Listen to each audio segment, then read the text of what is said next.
When Donald Trump tried to drag Congresswoman Jasmine Crockett by calling women of color low IQ, he wasn't ready for what came next. Not from her, and definitely not from Michelle Obama. What began as a calm town hall in Atlanta cracked open into a moment that felt less like politics and more like a national pulse waking up Jasmine. And Michelle stepped onto that stage ready to talk about leadership, real leadership, the quiet kind, the steady kind, the kind that doesn't need applause to be heard. But halfway through the conversation, moderator Rachel Mitchell paused, pressed a hand to her earpiece, and announced that President Trump would be joining live from Washington. The crowd gasped. Some cheered.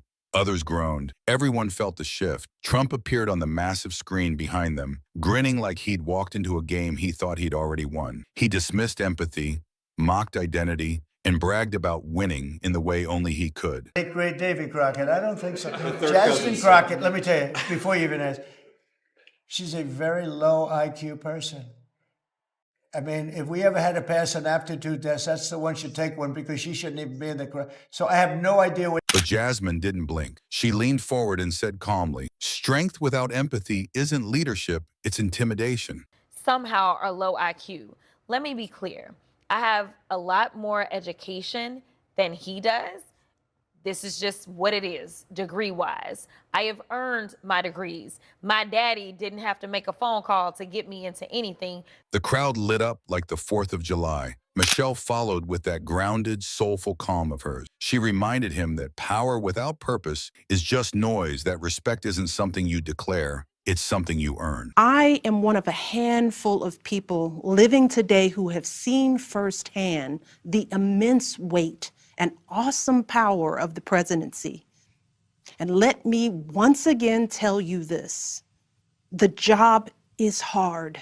Trump scoffed, claiming people wanted results, not feelings. But every attempt at dominance only made their steadiness louder. Then came the first shockwave. Jasmine looked directly into the lens, voice steady as steel. "You sound threatened." That's what happens when facts challenge feelings. Our lives, how they ruined families, they never want the truth to come out. The room exploded. Michelle delivered the second punch. Cruelty isn't strength, Donald, and leadership isn't a game. That we are indifferent to his erratic behavior, his obvious mental decline. Trump kept interrupting, raising his voice, trying to regain control. But that's the thing about storms. You can shout into them all you want, but the wind never shouts back. Jasmine reminded him of the women who carry this country, teachers, nurses, mothers, who lead with sacrifice, not ego. Michelle added that fear might control people for a moment, but only compassion builds anything that lasts. Trump attacked again, dismissing their words as rehearsed. Jasmine didn't flinch. "You don't need rehearsal when you're telling the truth." Then she dropped the line that shut the room down entirely. "There's nothing to win, Mr. President, and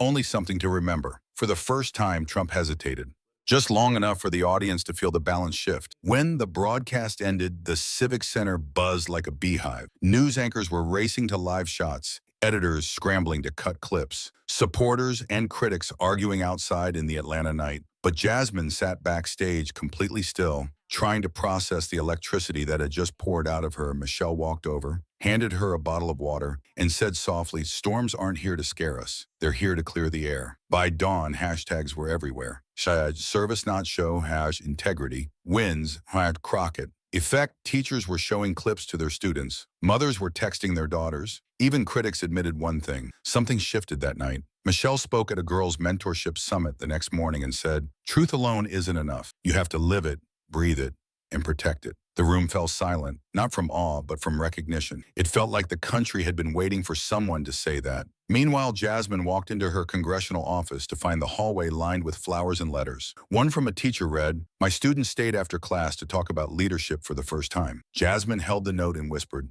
"That's what matters." Polls shifted. Editorials poured in. Even late-night shows dropped the jokes for once, calling it a rare moment of clarity in a country exhausted by shouting, because this wasn't about parties. It wasn't about identity. It was about tone. It was about truth. It was about remembering that strength doesn't have to roar. It can speak gently, firmly, and still shake the ground. Michelle summed it up perfectly. Empathy and power can share the same space. Don't let anyone convince you otherwise. And that's why this moment won't fade. Not tomorrow, not next year, not ever. Because every time you choose honesty over ego, Service over spectacle, courage over comfort. You're carrying forward the same flame Jasmine and Michelle held on that stage. And who knows,